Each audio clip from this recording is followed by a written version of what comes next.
여러분, 예배는 온 세상의 왕 되신 하나님께 나아가는 유일한 길이고 위대한 일이에요. 하나님을 만나러 나아가는 유일한 길이 예배입니다. 위대하신 하나님을 만나는 영광스럽고 복된 유일한 통로. 저 이 말씀 준비하면서 연예인들을 만나기를 사모하는 팬덤들의 마음을 생각해 보게 되었어요. 우리가 예배를 정말 그 연예인들을 만나기를 갈망하는 팬심만큼 우리가 하나님의 예배를 갈망하고 사모하는가, 그런 생각하면서 말씀 준비했습니다. 시편 41편 1절에 보면 시인은 이렇게 노래하고 있습니다. 같이 읽어요. 하나님이여, 사슴이 시냇물을 찾기에 갈급함같이 내 영혼이 주를 찾기에 갈급하니이다. 아멘. 사슴이 시냇물을 찾는 그 목마른 사슴에 대한 그림이 여러분 머릿속에 그려지십니까? 2절에서도 시인은 이렇게 표현하고 있습니다. 내 영혼이 하나님 곧 살아계시는 하나님을 갈망하나니 내가 어느 때 나아가서 하나님을 얼굴을 배울까. 그러니까 목마른 사슴, 갈급하다, 갈망, 이런 표현들이 얼마나 애타게 사모하는지를 표현하고 있습니다. 시인은 전인격적으로 하나님을 사모합니다. 절절한 그런 표현을 우리는 느낄 수 있습니다. 이런 간절함으로 하나님께 나아가는 것이 예배라는 것입니다. 오늘 이 자리에 우리가 예배하고 있는데 이런 간절함으로 충만하게 되기를 축복합니다. 하나님을 예배하기 위해서 나온 이 자리에 있는 우리 모두가 시인의 고백처럼 사슴이 시냇물을 찾기에 갈급함같이 내 영혼이 주를 찾기에 갈급합니다. 이런 고백할 수 있어야 합니다. 또한 시편 84편에 보면 1절에서 이렇게 시인은 고백하고 있습니다. 시작. 만군의 여호와여, 주의 장막이 어찌 그리 사랑스러운지요. 아멘. 하나님의 성전을 생각만 해도 기쁘고 사랑스럽다는 거예요. 그러니까 가장 사랑스러운 게 성전, 하나님, 예배여야 한다고 하는 것이에요. 10절에도 보면 시인은 이런 고백하고 있습니다. 같이 읽어요. 주의 궁정에서의 한 날이 다른 곳에서의 첫날보다 나은즉 악인의 장막에 사는 것보다 내 하나님의 성전 문지기로 있는 것이 좋사오니. 아멘. 여러분, 시인이 얼마나 하나님을 사랑하고 예배를 사모하는지 느껴지지 않습니까? 여러분, 우리가 하나님 앞에 나올 때마다 이런 설레임과 기쁨, 또 사랑, 기대가 충만함으로 하나님께 나올 수 있기를 바랍니다. 왜요? 예배는 단지 내가 드린다고 하나님이 다 받으시는 것은 아니기 때문이에요. 나는 오늘 예배 드렸는데 하나님은 나는 아니야 라고 할 수도 있다는 것입니다. 그렇다면 하나님이 찾으시는 진정한 예배자는 누구일까? 어떻게 하면 행복한 예배자가 될 수 있을까? 오늘 본문에서 우리 예수님은 사마리아 여인과 하나님이 받으시는 예배에 대한 말씀을 나누십니다. 여러분, 하나님이 받으시는 예배가 무엇인지 대화를 하시려면 사실은 지금 4장의 이 설정은 맞지 않아요. 사실은 거룩하신 하나님께 드리는 예배에 대해서 대화하려면 거룩한 유대인들, 바리새인 또는 유대인들에게 좀 더 하나님이 원하시는 모습이라면 여자보단 남자여야 하거든요. 근데 신분도 안 되고 이방인입니다. 유대인 아니에요. 사마리아 여자이고 결혼을 5번이나 했어요. 그러니까 예배, 거룩하신 하나님께 드리는 예배에 대해서 말씀을 나누려면 적절하지 않다는 거예요. 사실은 지금 요한복음 4장이 아니고 3장에 보면 바리새인인 니고데모, 유대인의 관원이었다고 성경이 이야기하고 있거든요. 예배에 대해서 말씀하려면 그 니고데모하고 얘기를 하셨어야 맞아요. 신분도 유대인이고 경건한 바리새인이고. 근데 니고데모와는 예배에 대해서 한 말씀도 나누지 않으시고 사회적으로 루저라고 할 수 있는 바리새인이고 여자인 결혼을 5번이나 한 여자와 예배에 대한 말씀을 하는 게 신기한 거예요. 말이 안 맞거든요. 누가 봐도 죄인으로 낙인 찍힌 상종도 하지 않는, 유대인들은 상종도 하지 않는 이방인들과 이방인인 사마리아 여인과 삶이 문란한 여인과 예수님이 예배에 대한 말씀을 나눈다? 이것은 우리에게 많은 것을 가르쳐줘요. 그건 뭐냐면 우리의 예배는, 하나님이 받으시는 예배는 신분이 중요한 게 아니고 마음, 중심이 중요하다는 뜻이죠. 그리고 어디서 드리는가 보다, 어떻게 드리는 것보다, 어디서 드리는 것보다 어떻게 드리는 게 더 중요하고, 그리고 누가 드리는 것보다 누구든 상관없이 그의 중심이 하나님께 고정되어 있는가가 훨씬 더 중요하다고 하는 거예요.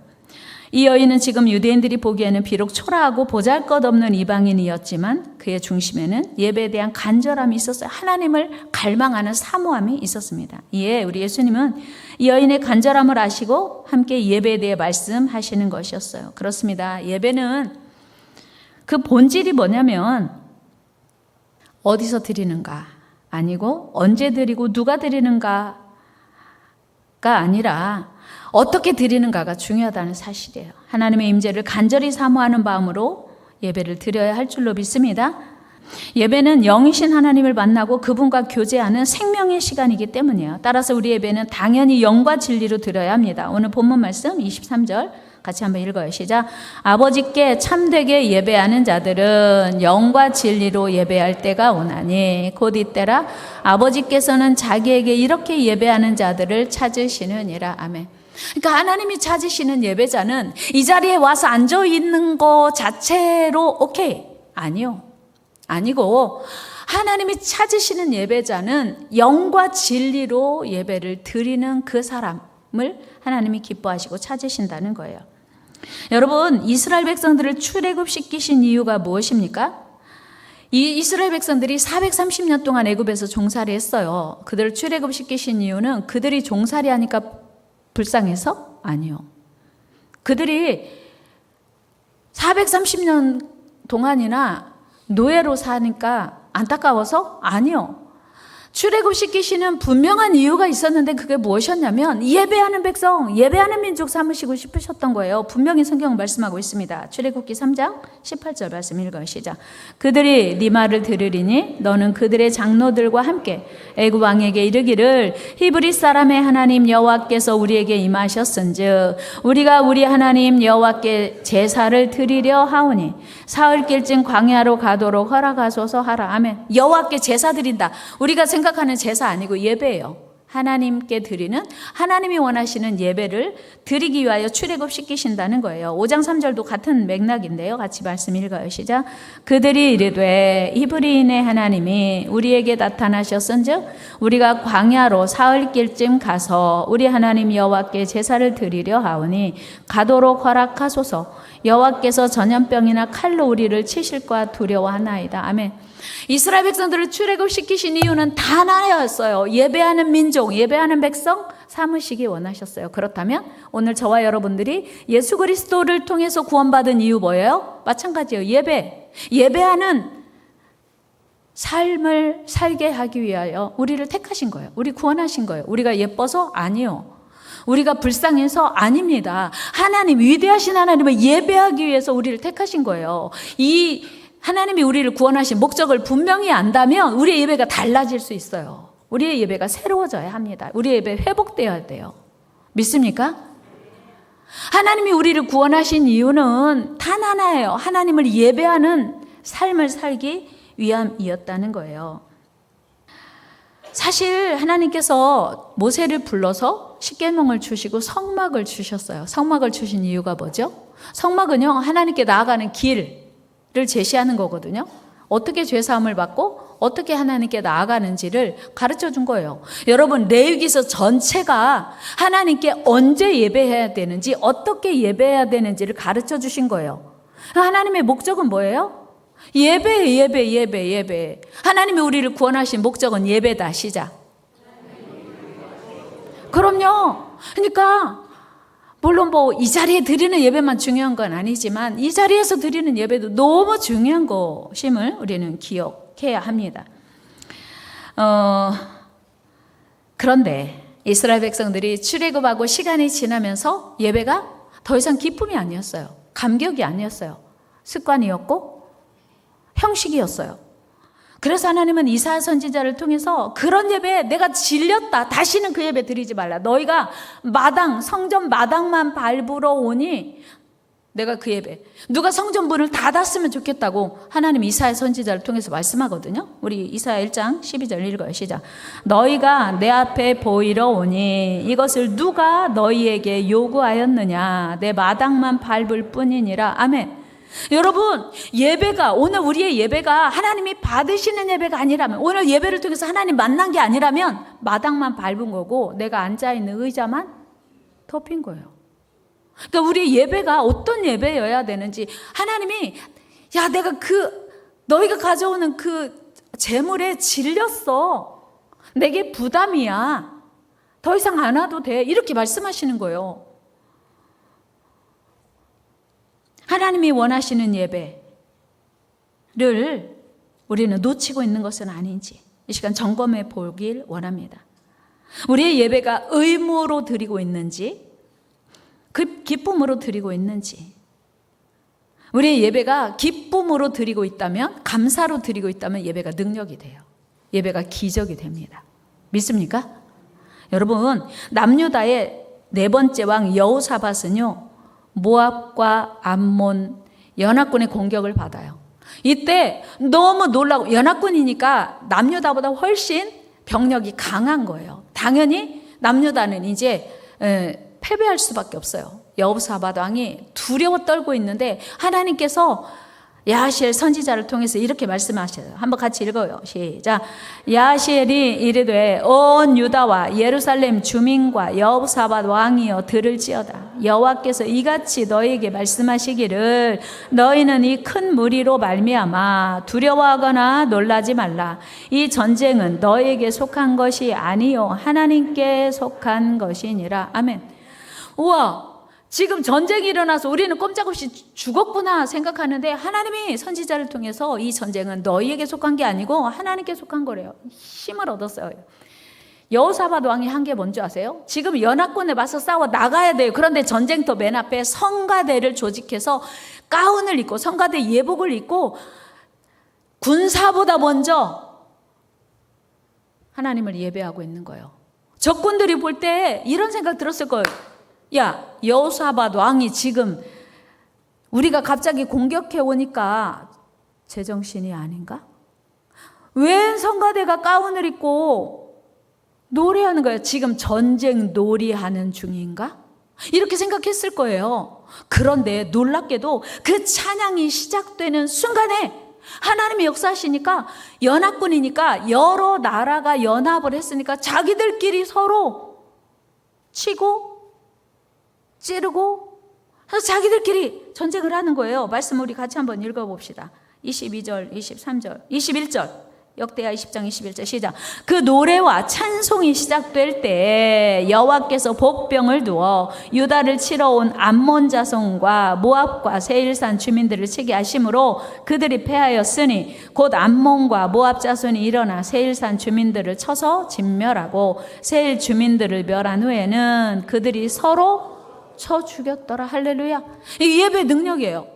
여러분, 하나님이 말씀하시기를 이 전쟁은 여호와께 속한 것이야, 내가 할 것이야 라고 하는 말씀을 듣고, 그렇지, 그러면 이제는 하나님이 일하시도록 하나님을 높여야지, 하나님을 찬양해야지, 하나님을 예배해야지. 그리고 성가대가 앞서 나가면서 군사들보다 먼저 하나님을 찬양하고 높였더니 하나님의 역사하시니까 그 전쟁이 승리가 된 거예요. 22절 23절 같이 한번 읽어요. 시작. 읽었죠 우리. 다시 읽어요. 시작. 그 노래와 찬송이 시작될 때에 여호와께서 복병을 두어 유다를 치러 온 암몬 자손과 모압과 세일산 주민들을 치게 하심으로 그들이 패하였으니 곧 암몬과 모압 자손이 일어나 세일산 주민들을 쳐서 진멸하고 세일 주민들을 멸한 후에는 그들이 서로 쳐 죽였더라 하면, 이 남유다 백성들은요 찬양만 했어요. 아직 전쟁 시작도 안 했어요. 근데 자기들끼리 다 해가지고 손댈 것도 없이 이기게 된 줄로 믿습니다. 이게 예배의 위력이에요. 같이 합니다. 예배 잘 드리면, 예배 성공하면 기적이 일어난다. 승리가 있다. 믿습니까? 우리 예배를 지금 이 9월 한 달 우리 예배를 회복하고 예배 기대감이 새로워지고 하나님이 받으시는 예배를 드리려고 제가 작정을 한 거예요. 행복한 예배자가 됩시다. 예배 승리자가 됩시다. 예배를 통하여 기적을 경험하길 축복합니다. 하나님의 영이신 우리 사람은요, 세상 것으로 만족할 수가 없어요. 여러분, 오늘 본문의 사마리아 여인은 겉으로 보기에는 그 누구 앞에서도 당당할 수 없는 부끄러운 여인이었어요. 그러나 그는 예배에 대한 간절한 목마름, 간절한 사모함이 있었습니다. 오늘 이 시대를 살아가는 현대인들에게도 나름대로 간절한 목마름이 있습니다. 여러분들의 목마름 뭐예요? 목사님, 뭐니 해도 머니죠. 머니에 대한 목마름 없는 분 누가 있겠어요? 뭐니 해도 자식들이 성공하는 거고요, 출세하는 거고요, 권력 갖는 거고, 좋은 관계 유지하는 거고요, 행복한 거죠, 평안한 거죠, 쉬는 거죠. 목사님, 저는요 주의 은혜가 충만하기를 원해요. 이런 영적인 목마름까지 우리 안에 많은 목마름이 있습니다. 그리고 그 목마름을 해결하기 위해서 불철주야 노력하죠. 그러나 우리가 착각하는 것이 있습니다. 이 모든 목마름은요, 우리 힘으로는 완벽하게 해결할 수 없습니다. 우리 힘으로 아무리 노력해도요, 마치도 목마를 때 바닷물 마시는 것처럼 노력하면 할수록 공허함이 더 심해질 수 있다는 사실이에요. 오늘 사마리아 여인은 예수님을 만나고 그제서야 모든 목마름이 해결되었어요. 결혼 5번 했으니 얼마나 몸부림, 행복을 위해서 얼마나 몸부림쳤는지 짐작되지 않습니까? 그런데 그 목마름이 예수님 만나고 나니까 다 끝난 거예요.